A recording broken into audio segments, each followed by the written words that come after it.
इस पेज पर रहस्य से जुड़ी कहानियां काल्पनिक और सच्ची घटनाओं से जुड़ी हो सकती हैं। चलिए, आज की कहानी में क्या है। पवन स्कूल की पुरानी लाइब्रेरी में अकेला बैठा था। मन में एक ही सवाल घूम रहा था, क्या वाकई मेरी शक्ति कुछ खास है? तभी उसकी नज़र एक पुरानी धूल से ढकी अलमारी के पीछे रखी एक चमकती किताब पर पड़ी।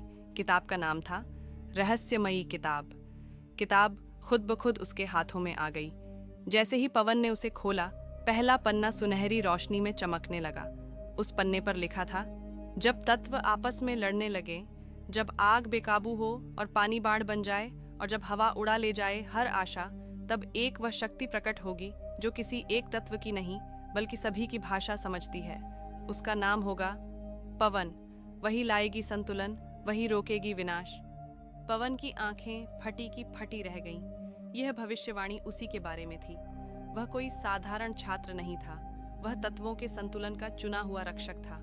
अब उसका डर नहीं, बल्कि उसके अंदर एक अजीब सी शक्ति जाग चुकी थी। जैसे ही पवन ने किताब का अगला पन्ना पलटा, उसमें से एक पुराना चमड़े का टुकड़ा गिरा।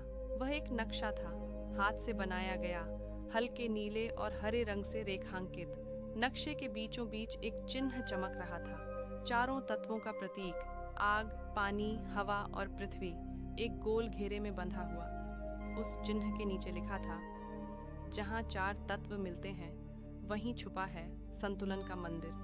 केवल वही प्रवेश पा सकता है जिसकी आत्मा शांत हो। पवन ने ध्यान से नक्शे को देखा।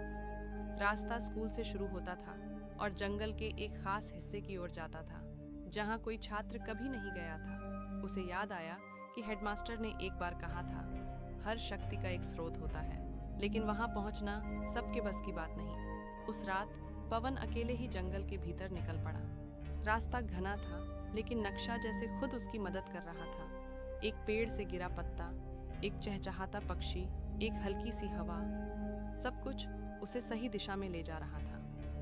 कुछ घंटों बाद वह एक रहस्यमय द्वार के सामने खड़ा था, पत्थर से बना हुआ, और उस पर वही चार तत्वों का प्रतीक। जैसे ही पवन ने अपनी हथेली दरवाजे पर रखी, एक शांत लहर उसके भीतर फैल गई। दरवाजा धीरे धीरे खुला। अंदर था संतुलन का मंदिर, एक चमकता हुआ जादुई स्थान जहां हर तत्व एक दूसरे के साथ पूर्ण सामंजस्य में बह रहा था। यहीं से उसे अपनी असली शक्ति को प्रशिक्षित और जागृत करना था। पूर्ण कहानी के लिए रहस्यमयी किताब भाग 2 देखें।